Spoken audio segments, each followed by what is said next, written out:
Florida में पिछले कुछ सालों से एक्सट्रीम क्लाइमेट इवेंट्स हुए हैं। एलए में अभी अभी बहुत मेजर वाइल्ड फायर हुआ है, राइट? उसकी वजह से कितनी प्रॉपर्टीज जली हैं। प्रॉपर्टी प्राइस कम होंगे जिस तरह से दौड़े हैं पिछले 4-5 साल में, 3-4 साल में ऐसे। नहीं होंगे, नहीं होंगे। नहीं होंगे। There is a thing called carbon tax, कि अगर आपके कार्बन एमिशंस एक पॉइंट से ऊपर है तो आपको पर metric ton of emission as a business आपको कार्बन टैक्स देना पड़ेगा। इनफैक्ट आपने एक बहुत अच्छी बात कही, ये दर्शाता है कि मुंबई में पोल्यूशन इतनी क्यों बढ़ गई। तो जो आप बिल्डिंग मटेरियल्स डाल रहे हैं वो कंस्ट्रक्शन के टाइम पे 70% फेट आपने कार्बन एमिशंस तभी ही कर दिए पहले 1-2 साल में, क्योंकि माना जाता है कि रियल एस्टेट डेवलपर्स जो है they are very shrewd people.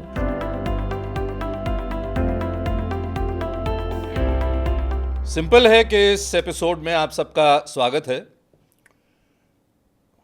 Bharat के जो बच्चे हैं उनकी सबसे बड़ी खासियत जो मुझे दिखती है वो ये है कि इन्वायरमेंट के बारे में वो बहुत ही कंसर्न्ड और कॉन्शियस हैं और अवेयर हैं।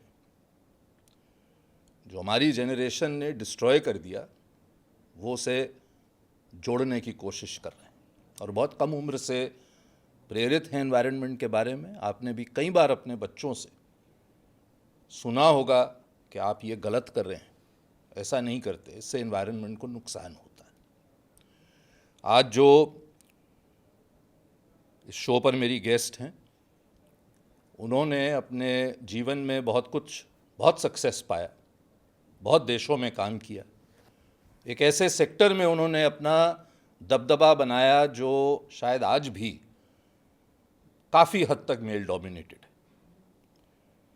और एक बहुत अच्छा काम कर रही हैं वो कि जिस घरों में हम रहते हैं उन घरों को वो एनवायरनमेंट फ्रेंडली बना रही हैं। बहुत बहुत धन्यवाद अनु तलरेजा आने के लिए, और बहुत खुशी है मेरे को कि आपने अपना करियर जब शुरू किया, आपको इतने ओवरसीज़ ग्लोबल एमएनसीज़ के साथ आपने काम किया, और आज आप ना केवल हमारे देश के लेकिन पूरे दुनिया में जो एक ये रियल एस्टेट सेक्टर में जिस तरह की इन्वायरमेंटल प्रॉब्लम है, और आपका प्रोफाइल में मैं आपके देख रहा था कि 40% जो ग्लोबल कार्बन इमिशंस हैं वो रियल एस्टेट से, उस प्रॉब्लम को आप सॉल्व करने की कोशिश कर रहे हैं, तो बहुत बहुत बधाई हो आपको। Thank you. इट्स आसान टास्क नहीं है ये, क्योंकि रियल एस्टेट जैसे आपने बोला मोस्टली मेल डोमिनेटेड है, तो आई थिंक एक फीमेल ही आके रियल एस्टेट का सॉफ्टवेयर एस्पेक्ट भी देख सकती है। बट जनरली आप देखेंगे जो भी रियल एस्टेट डेवलपर्स होते हैं वो सिर्फ इंडिया में ही नहीं, ग्लोबली आपने देखा होगा कि जब हम बात करते हैं हमें घर लेना है, right, investing in real estate everybody is very scared, right, क्योंकि माना जाता है कि रियल एस्टेट डेवलपर्स जो है they are very shrewd people, right. तो उन लोगों को एहसास दिलाना कि सस्टेनेबिलिटी इम्पॉर्टेंट है is a very very difficult sell, जिसके लिए आई थिंक जितना मेरा एक्सपीरियंस रहा है और बैकग्राउंड आर्किटेक्चर में, फिर अर्बन प्लानिंग, फिर एमबीए, सबका मिश्रण करके सब कुछ तो पढ़ लिया आपने। बहुत ज़्यादा पढ़ लिया। मतलब बहुत पढ़ाकू बच्ची थी। नहीं, ऐसा तो नहीं है। मैं बचपन से वैसे पढ़ाकू नहीं थे in the strictest sense, but मेरे को जिस चीज़ में इंटरेस्ट आता था उसकी मैं बाल की खाल भी निकाल सकती थी। तो मैं जब जैसे साइंस थी मेरे पास 11th-12th में, तो बायोलॉजी में मेरे को बहुत इंटरेस्ट था, केमिस्ट्री बायोलॉजी की मैंने बीए लेवल तक की किताबें अपनी 11th-12th में पढ़ डाली थी, पर जिसमें इंटरेस्ट नहीं था वो मेरे से करवाना बहुत मुश्किल है। जैसे फिज़िक्स मेरे को पसंद नहीं थी, तो वो मैं 9th-10th लेवल की भी फिज़िक्स में इंटरेस्टेड नहीं थी। आर्किटेक्चर में कैसे चली गई आप पढ़ने? I think mix of things. थोड़ा मेरे इंजीनियरिंग उस वक्त like when I came out of school बहुत ज़्यादा भारत में ऑप्शंस होते नहीं थे, बच्चे सिर्फ मेडिकल में जाते थे। फिर भी यंग हैं, हमारे टाइम में तो बस डॉक्टर बन जाइए, इंजीनियर या आईएएस। सर मैं इतनी यंग भी नहीं हूँ एक्चुअली। तो तब भी वही doctor, engineer, at the most आप लॉ पढ़ लेंगे, ये सारे ऑप्शंस होते थे। तो इंजीनियरिंग में इंटरेस्ट नहीं था। मेडिकल आई वाज़न्ट श्योर कि मैं इतना एक प्रोफेशन को उस वक्त कमिट करना चाहती हूँ, पर आर्किटेक्चर मेरे को लगा कि थोड़ा ब्लेंड है, इंटरेस्टिंग लगा, थोड़ी मैं क्रिएटिव भी थी और बाकी साइंस के कुछ सब्जेक्ट्स में इंटरेस्ट था, तो मेरे को लगा अच्छा ब्लेंड है। बट जो सोच के यूजुअली जैसे होता है, जो सोच के आप जाते हो वर्सेस जो वहाँ पे पढ़ाते हैं और जो फिर प्रोफेशन में रिक्वायर्ड होता है, उसमें ज़मीन आसमान का अंतर था। तो आई थिंक पूरा प्रोफेशनल जर्नी इवॉल्व हुआ है, जो पढ़ा था वर्सेस जो इवेंचुअली किया है प्रोफेशनल लाइफ में, उसमें काफ़ी गैप है। But at the same time industry भी साथ साथ काफ़ी इवॉल्व हुई है, तो इट्स बीन अ प्रोसेस। 2017 में आपने एक बहुत अच्छी कंपनी खोली, जो student housing company, Oxford caps. 4 साल चलाई आपने, क्या हुआ उसमें?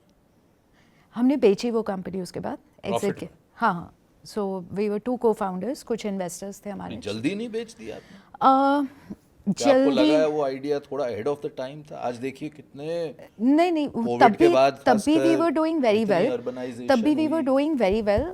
We got a good offer, और कोविड के बाद थोड़ा 1-2 साल आप लगा लीजिए, ऑलमोस्ट कॉलेजेस सारे बंद थे। 20, सो 21, हाँ, मुश्किल दौर। गिवन दैट हमारी इंडस्ट्री के लिए हॉस्पिटैलिटी, स्टूडेंट हाउसिंग को आप देखेंगे, बहुत इम्पोर्टेंट चीज है। हाँ बहुत। इतने बच्चे छोटे सो शहरों हमने से बहुत बड़े अच्छा शहर स्केल किया था। हमने 3 साल में we were present in Singapore, India. Singapore में we were managing about 2000 bed. Singapore is a small city state. 2000 हाँ, बेड वहाँ पे? सिंगापुर में, वहाँ से हमने शुरू किया था। इंडिया में हम लोग 12,000 बेड मैनेज कर रहे थे, around 8 cities. So it was a very large operation. फिर शुरू कर दीजिए। बच्चे कहाँ जाएंगे जिनको पढ़ना है, कितना- बाहर जाना है? अब तो आजकल 12वीं के बाद ही सब जाना चाहते हैं। सर बिजनेस चलाना ना Vivek, it's not a full time job, it's like a 3 persons time job. तो आप तो अब एक्सपर्ट हो गई हैं बिजनेस चलाने में। नहीं, एक नहीं। ऑलरेडी एग्जिट कर गई हैं आप प्रॉफिट बना के, अब आप ये कर रही हैं जहाँ पे Business- आप ऑलरेडी अच्छा कर रही हैं। बिजनेस fundraising स्केल भी। करना इज बहुत वेरी मुश्किल वेरी होता वेरी है। वेरी हाँ, हार्ड। इट बिल्कुल, takes a lot of time. मतलब इट्स सही शब्दों में बोला जाए तो एक्चुअली एक प्रतिज्ञा आप मान के, इसमें तो इट्स अ टेस्ट। आपकी हर देखिए जिंदगी में कुछ भी अच्छा करने के लिए तो मेहनत हाँ, बहुत लगती it's- है, और आप it's- अच्छा काम कर रही हैं तो मेहनती आपका तो सब होंगी, कुछ वो तो गिवन है। पूरा टाइम एफर्ट, बहुत पर्सनल सैक्रिफाइसेस, बिजनेस को स्केल करना it's a very difficult thing. पर फिर भी फिर से खोलिए उसको। और ये बताइए कि आप किस तरह से ये जो इन्वायरमेंट का जो आप ये इन डेवलपर्स को कन्विंस करती हैं, तो ज़रा एक सिंपल है, ये पॉडकास्ट है, तो सिंपली बताइए कि क्या क्या चेंजेस लाने चाहिए जिससे कि लोग भी जागरूक हों, कल जाकर अपनी सोसाइटीज़ को बोलें कि आप इसे इम्प्लीमेंट करिए। मैं आपको पहले बताती हूँ कि थोड़ा ये एनवायरनमेंट का सस्टेनेबिलिटी की डेफिनेशन कैसे इवॉल्व हुई है। पिछले 3-4 साल पहले तक जब हम सस्टेनेबिलिटी की बात करते थे तो बहुत ओपन एंडेड कॉन्वर्जेसन होता था रियल एस्टेट में भी, कि ग्रीन एरिया थोड़ा आपने बना दिया, थोड़े पेड़ लगा दिए, उसका रिजल्ट क्या है आउटकम ड्रिवन नहीं था, क्वांटिफाइबल नहीं था, बहुत सब्जेक्टिव कॉन्वर्जेसन था, जिसकी वजह से किसी को भी कन्विंस करना it was like CSR activity आप कर रहे हैं, राइट। पर पिछले 3-4 साल में क्या हुआ है, स्पेशली आफ्टर कोविड, कि ग्लोबल कार्बन एमिशंस के ऊपर बहुत फोकस आया है। सो अब ये पूरा डिबेट आपका सस्टेनेबिलिटी का, every action is judged bye कि आप कितने कार्बन एमिशन सेव कर रहे हैं। सो जब ये क्वांटिफाइबल हो जाता है तो उसका इम्पैक्ट समझना बड़ा आसान हो जाता है, right. And that is becoming it, if not in India, globally at least, ये आपके बिजनेस का मेन रिस्क फैक्टर बन गया है। आप देखेंगे अब जैसे फ्लोरिडा में पिछले कुछ सालों से एक्सट्रीम क्लाइमेट इवेंट्स हुए हैं, LA में अभी अभी बहुत मेजर वाइल्ड फायर हुआ है, राइट। उसकी वजह से कितनी प्रॉपर्टीज़ जली हैं। अब LA, फ्लोरिडा में अब आपको प्रॉपर्टी इंश्योरेंस मिलना is become next to impossible, मिलता ही नहीं है। पहले जब आया तो इंश्योरेंस प्रीमियम्स 30-40% से बढ़ गए, फिर 100% से बढ़े, अब मिलना ही इम्पॉसिबल हो गया, राइट। तो now what everybody is realising is कि ये क्लाइमेट जो चेंज है, देश में देख करेक्ट क्लाइमेट पढ़ रहा था मैं कि for the 3rd year running वो विंटर ओलंपिक्स जो हमारी इंडिया की होती है, वो ओली में या कहीं पे वो हो ही नहीं रही क्योंकि बर्फ ही नहीं गिरी। इनफैक्ट लास्ट ईयर या लास्ट ईयर मैंने पढ़ा था कि पहली बार यूरोप में they have been able to grow mangoes European weather में इतना वार्म ही नहीं होता है कि कभी मैंगो उगे, बट वहाँ पे मैंगो उगने शुरू हो गए हैं। खैर, तो अब क्योंकि वो क्वांटिफाइबल हो गया है, उसकी वजह से नाउ बिजनेसेस आर सेइंग कि ये रिस्क बहुत रियल है, राइट। हमारा जब आप कोई बिल्डिंग बनाते हैं, आप 40-50 साल के पर्सपेक्टिव से बनाते हैं। रेजिडेंशियल में तो चलिए आप बना के बेच लेते हैं तो आपकी रिस्पॉन्सिबिलिटी ख़त्म हो गई, बट जो कमर्शियल आप बनाते हैं आप उसको ओन करते हैं। 50 साल के पर्सपेक्टिव से आप बनाते हैं तो वो रिस्क आपकी बैलेंस शीट पे बैठा हुआ है। That risk is not going away, that risk is increasing and compounding year on year, जैसे जैसे क्लाइमेट चेंज बढ़ रहा है, एनर्जी कॉस्ट बढ़ रही है, non renewable energy sources are becoming expensive, तो बहुत कुछ है।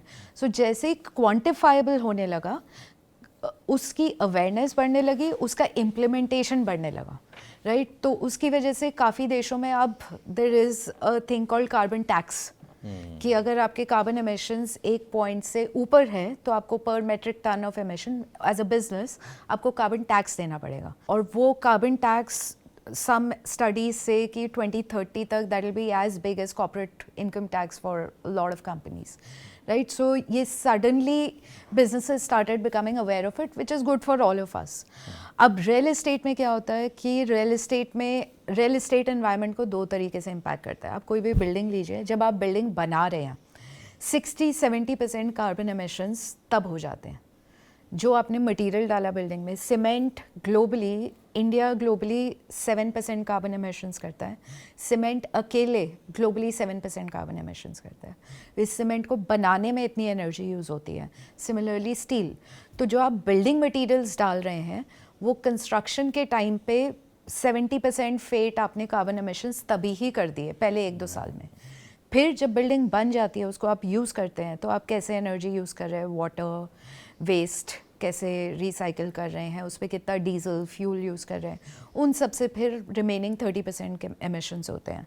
तो हम डेवलपर्स को पहले तो हेल्प करते हैं अंडरस्टैंड करने में कि ये कार्बन एमिशंस आपके कितने कहाँ हो रहे हैं, वो बेंचमार्क के अगेंस्ट कैसे रैंक करते हैं आप, एंड देन फिर आप रिड्यूस कैसे कर सकते हैं बिल्डिंग चलाते हुए भी और बनाते हुए भी।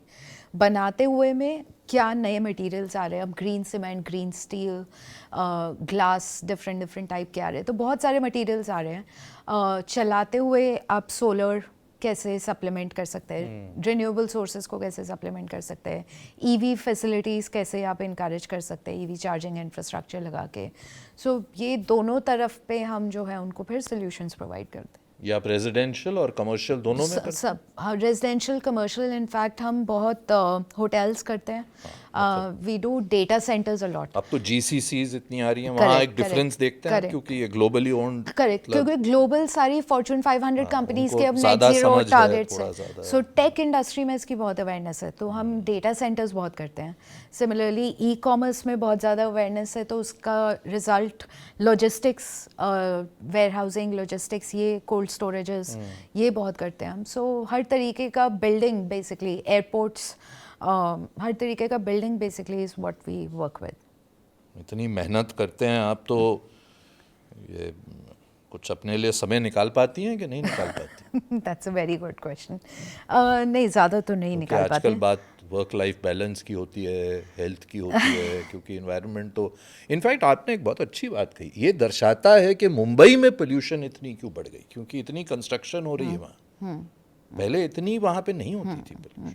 अब गुड़गांव, नोएडा देख लीजिए। यूँ तो चलो हम तो खैर अलग ही कश्ती में हैं, लेकिन अब तो जहाँ जहाँ ये जो आपने कहा कि भाई किस तरह से इम्पैक्ट हो जाता है एनवायरनमेंट। करेक्ट। क्योंकि आज किसी को भी मुंबई से मिलता हूँ तो वो कहते हैं कि बहुत बढ़ गई है पोल्यूशन। हाँ, it's a mix of things, right. Construction जैसे ही बनता है, और दूसरा कंस्ट्रक्शन के अराउंड जनरली इंडिया में नॉर्म्स बहुत स्ट्रिक्ट नहीं है। आप देखेंगे, मैं इतने साल सिंगापुर रही हूँ, वहाँ कहीं पे कंस्ट्रक्शन हो भी रहा होगा तो आपको आसपास इतना पता नहीं चलेगा, क्योंकि नॉर्म्स की आप लूज सॉइल को कितना कैसे बचा के रखेंगे कि वो उड़े ना, या कंस्ट्रक्शन में आप कंस्ट्रक्शन साइट्स पे यहाँ पर इलेक्ट्रिसिटी कनेक्शन मिलना बहुत मुश्किल होता है, तो वो टिपिकली डीजल के जनरेटर्स जिस पे से धुआं निकल रहा है, वहीं पे सीमेंट के बैचिंग प्लांट्स भी लगाए होते हैं, तो इट्स अ वेरी मेसी। और ये काफ़ी लोकलाइज्ड भी है। मैं देखता हूँ कि कुछ ऐसे शहर हैं जहाँ इतनी जागरूकता है, वहाँ ज़्यादा सोलर पैनल्स हैं,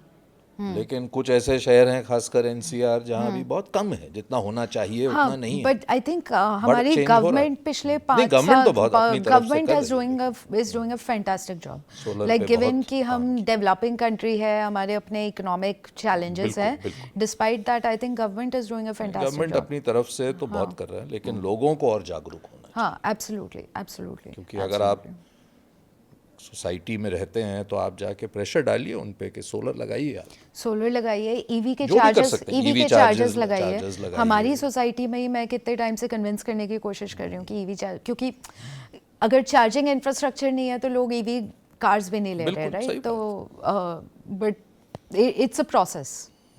अब बताइए समय? वर्क लाइफ बैलेंस कैसे मैनेज कोई बैलेंस नहीं है सर, बैलेंस ही नहीं, नहीं, कोई बैलेंस नहीं है। बहुत गलत। मेरा थोड़ा अलग पर्सपेक्टिव है इसमें। क्या है?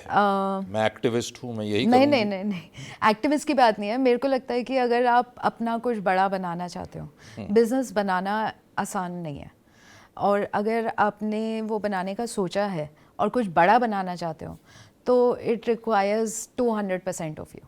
उस कमिटमेंट से अगर आप डरते हो और आपको बैलेंस चाहिए, हाँ, तो then building a business is not for you. That is my नहीं, वो वेरी, ठीक है, उस बात से मैं सहमत हूँ, लेकिन एंड ऑफ द डे इंसान को जब तक अच्छी सेहत ना हो, पीस ऑफ माइंड ना हो, रिलैक्सेशन ना हो, रूटीन का पार्ट है, राइट? आपको अपने समय ना मिले। रूटीन में बेक करना पड़ता है कि आप कैसे करेंगे। वही तो पूछ रहा हूँ हाँ, आपसे, तो कर जैसे लेते मेरी यूएस की कॉल्स होती है, वो करते करते मैं रात को वॉक कर लेती हूँ, अच्छा, राइट? तो वो आपको अपने रूटीन में फिगर आउट करना है कि आप, बट आप ये बोलेंगे कि मैं 6 बजे के बाद काम नहीं करूंगा, मैं 6 बजे के बाद से वो आई तो एक थिंक पर्सनल चॉइस है, लेकिन पैसे की क्या अहमियत है आपकी जिंदगी में? ज़्यादा नहीं है। मैं एक बिजनेस फैमिली से आती हूँ, सिंधी हूँ। सारी generations of my family they've had their own business. मैं पहली थी जिसने पहले कहीं जाके जॉब किया। तो आई थिंक जब आप इतने बिजनेस बैकग्राउंड से आते हैं, वो कहते हैं ना कि लड़कियों के 2 घर होते हैं। आई थिंक मेरे साथ एग्जैक्टली वही हुआ है। My husband came from complete government job kind of background, तो मैंने दोनों साइड देखा है।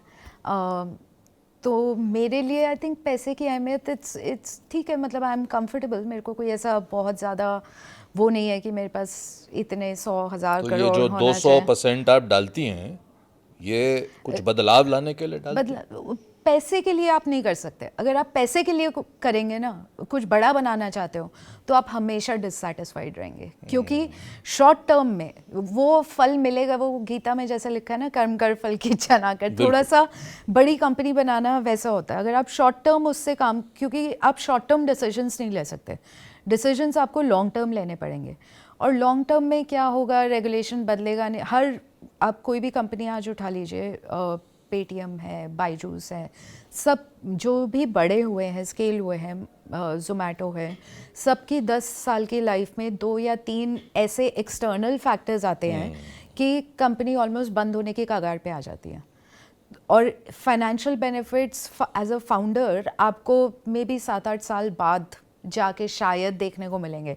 तब तक आप सब पार सैलरी पे काम कर रहे हैं। You were in like really high. I was working in Singapore in a leadership role, तो वो सैलरीज गिव अप करके आप काम कर रहे हैं और 24-24 घंटे कर रहे हैं। तो शॉर्ट टर्म उससे अगर आप देखेंगे कि मेरा आउटकम पैसा कमाना है, तो I think you will always be disappointed.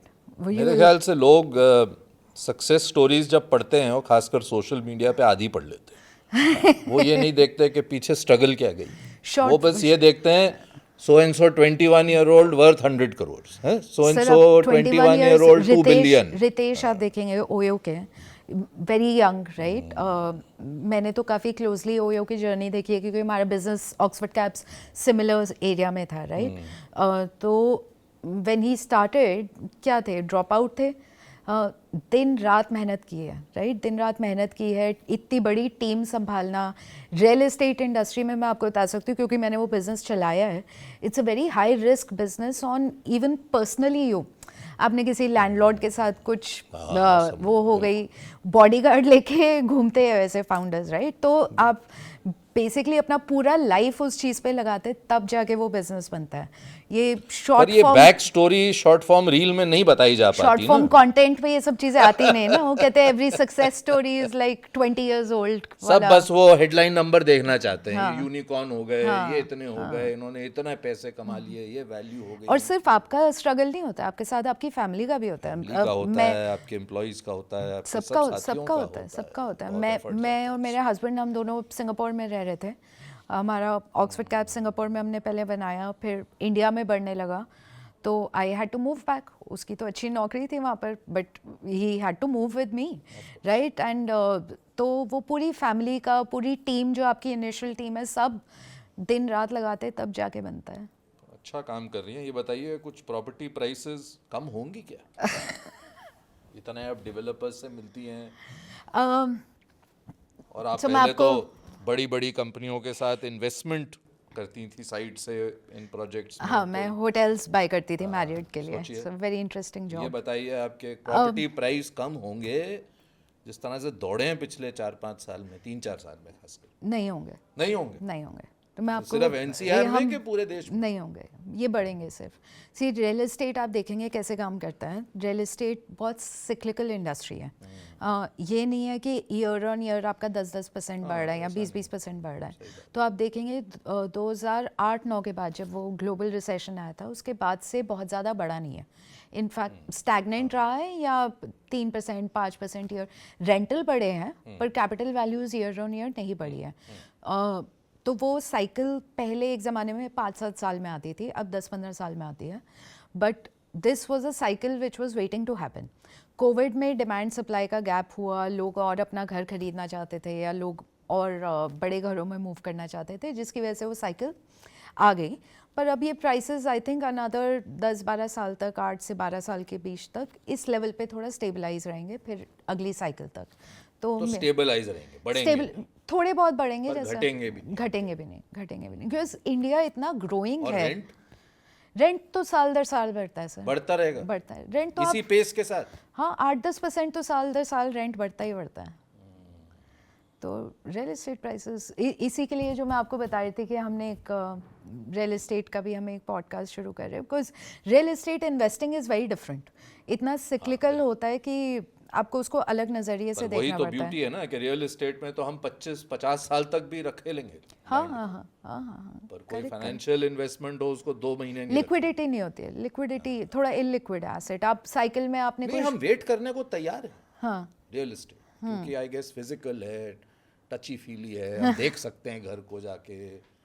तो शायद उसके लिए काफ़ी लोगों ने जो वेल्थ बनाई, क्योंकि वो रुके रहे उसमें ट्रेडिशनली तो रियल एस्टेट में ही बनी है वेल्थ इंडिया में, right. Over a period of time. Over a period of you time. Held on to it, then you made money. वो तो स्टॉक मार्केट में भी तो ऐसे ही होता है। हम कंपाउंडिंग की बात करते हैं, कंपाउंडिंग का लोग रियल करते नहीं रिजल्ट है ना। आपको 20-25 साल बाद पता चलता है, राइट। इनिशियली कहाँ पता चलता है आप सारी इन्वेस्टमेंट रियल एस्टेट में ही करते नहीं, बिल्कुल भी नहीं। डिवर्सिफाइड। हैं।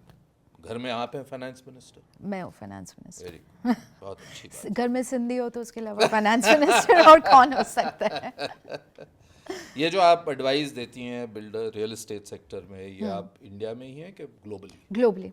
Globally so we have an office India में, ऑफ कोर्स वी हैव ये एन ग्लोबल कंसर्न है, और आप मानते हैं इसमें, इस फ्रंट पे हम प्रीटी मच स्टार्टिंग पॉइंट, सब सारे देश स्टार्टिंग पॉइंट पे हैं रियल एस्टेट में? नहीं, कि आई कुछ लोग थिंक कहीं आगे निकल गए? यूरोप थोड़ा एडवांस्ड है, but US you will be surprise, Singapore they are pretty हमारे ही मच। level। हाँ, इंडिया के टॉप डेवलपर्स जिस लेवल पे हैं मोस्टली उसी रेंज पे आपको सिंगापुर यूएस के टॉप डेवलपर्स दिखेंगे। 19-20 का थोड़ा बहुत अंतर होगा, बट मोस्टली उसी रेंज पे। So we have an office India, Singapore and New York. तो जब अनु फोन पे लगा के बात नहीं कर रही होती हैं तो क्या करते हैं आप? डाउन टाइम क्या है आपका? मेरा डाउन टाइम, मैं आजकल तो सबका डाउन टाइम ये मैं जैसे, इसलिए आपसे पूछ रहा हूँ हाँ, क्योंकि आप एक प्रेरणा है कई यंग एंटरप्रेन्योर्स की। जैसे आपने कहा, कई चीज़ें आपने बताई कि किस चीज़ से आपको लोग सोचते हैं क्विक बनी है एंटरप्रेन्योरशिप, चलिए स्टार्टअप खोल देते हैं, फंड रेजिंग कर लेते हैं। आपने तो एक स्टार्टअप बना के बेचा, दूसरे में फंड रेजिंग भी कर ली, लेकिन आप इतनी अच्छी बातें बता रही हैं कि लॉन्ग टर्म के लिए सोचिए, कोई अच्छी प्रॉब्लम सॉल्व करिए। करेक्ट। तो डाउन टाइम मेरे को ट्रैवल का बहुत शौक है। जिसकी वजह से Marriott was my favourite job. बहुत शौक है मेरे को ट्रैवल का। काम का ट्रैवल हुआ ना वो? नहीं वहाँ निकल जाती थी आप एक नो, दिन के लिए, 2 हाँ दिन के लिए? हाँ हाँ हाँ, मैं बहुत घूमी हूँ, मेरे पास 4 पासपोर्ट्स हैं। तो ट्रैवल का बहुत ज़्यादा शौक है। अब 3-4 साल से I have a dog, so I spend at least an hour in a day with him. बहुत अच्छा। बाकी फैमिली।